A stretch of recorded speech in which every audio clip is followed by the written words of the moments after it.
Почитувани, пристигнуваат фактурите од антидржавното и предавничко однесување на СДС и нивниот председател Зоран Заев.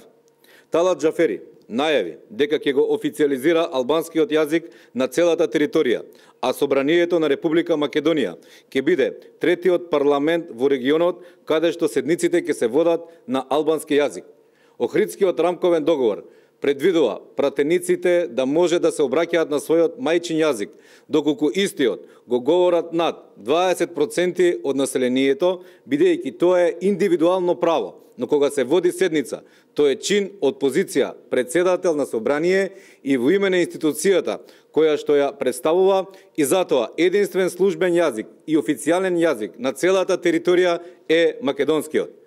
Вчера Талат Џафери јавно соопшти дека ќе го растегнел малку законот за јазици и дека седниците ќе ги водел и на албански и на македонски.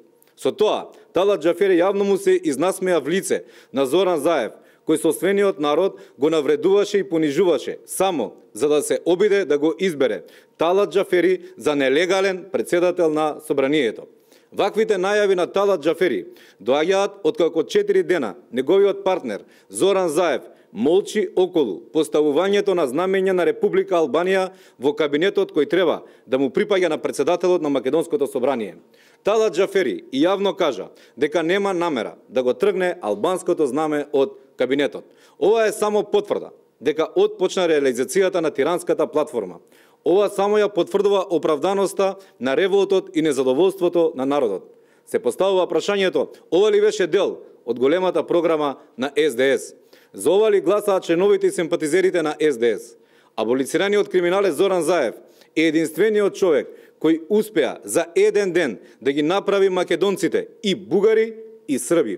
Заев е човекот кој покажа како планира да ја вика кичмата на македонецот во иднина.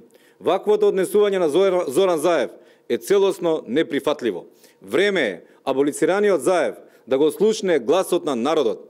СДС ќе сноси одговорност за злоделата врз Македонија. Ова нема да им помине.